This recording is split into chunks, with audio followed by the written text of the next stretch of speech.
నమస్తే అన్న. నమస్తే. ఏపీలో ఎలక్షన్స్ వస్తున్నాయి కదా, నెక్స్ట్ సీఎం ఎవరు అవుతారు అనుకుంటున్నారు?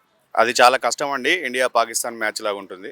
ఎందుకంటే ఇద్దరు మంచి లీడర్స్. మరి ఇందులో పాకిస్తాన్ ఎవరు, ఇండియా ఎవరు? పాకిస్తాన్ ఎవరు, ఇండియా అనేది పబ్లిక్ తెలుసు. విన్ అయిన తర్వాత ఎవరైతే విన్నర్ అవుతారో వాళ్ళు ఇండియా, ఎవరైతే ఓడిపోతారో వాళ్ళు పాకిస్తాన్. మొత్తం 175 సీట్స్ ఉన్నాయి. 175లో ఒక 80 ఏమో బాబు గారికి వస్తుంది, ఒక 80 ఏమో జగన్ గారికి వస్తాయి, అలానే ఇంకొక 15 పవన్ కళ్యాణ్కి వస్తాయి. కంపల్సరీ అలా వస్తాయి. ఈసారి పవన్ కళ్యాణ్ గారు కూడా ఖాతా తెరుస్తారు, ఆయన కూడా గెలుస్తారు. సో మిక్సింగ్ వస్తుంది. ఇంకోటి ఏంటంటే జగన్ గారి పరిపాలన, ఇప్పుడు రాజు అనేవారు ఎలా ఉండంటే విష్ణువు ఉన్నాడు అనుకోండి, భగవంతుడు ఉన్నాడు, సూర్యుడు ఉన్నాడు. విష్ణువు అంటే విశ్వమంతా వ్యాపించిన వాడు, అలాంటి వాళ్ళే రాజు అవుతారు. సో ఇప్పుడు యాక్చువల్గా జగన్ గారు ఏంటంటే స్టేట్ అంతా వ్యాపించున్నాడు. ఫర్ ఎగ్జాంపుల్ ఆయన క్యాపిటల్స్ 3 అని చెప్తున్నాడు.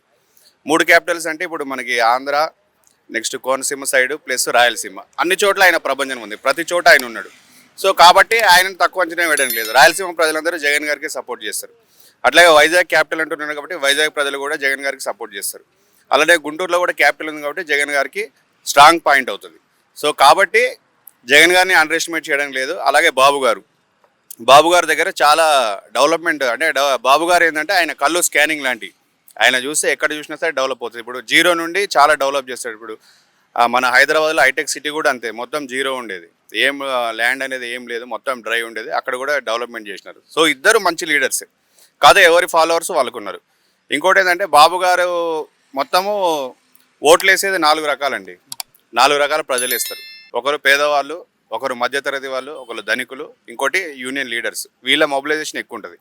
పేదవాళ్ళ సపోర్ట్ ఎప్పుడు జగన్ అన్నకు ఉంటుంది. ఎందుకంటే ఆటో కానీ, నెక్స్ట్ గ్రామాల్లో ఆయన పెట్టిన వాలంటీర్ వ్యవస్థ కానీ, సో ఇవన్నీ స్ట్రాంగ్గా ఉన్నాయి. ఇంకోటి లీడర్ వ్యవస్థ కూడా ఇద్దరికి ఉంది, జగన్ గారికి ఉంది, అలానే మన బాబు గారు కూడా లీడర్స్ని చాలా రెస్పెక్ట్ ఇస్తారు. సో లీడర్షిప్లో కూడా వాళ్ళు ఉన్నారు. అట్లనే మనకి ప్రతి అంశంలో ఉపాధిలో కూడా ఇద్దరు. సో హేమీగా ఉంది. సో జస్ట్ 1-2 రన్స్ తోటి ఎవరు విన్ అవుతారు అనేది మన ఓటర్ల చేతిలో ఉంది. 50-50 అవుతుంది. సో ఇందులో ఏంటంటే పవన్ కళ్యాణ్ గారు కీలక పాత్ర.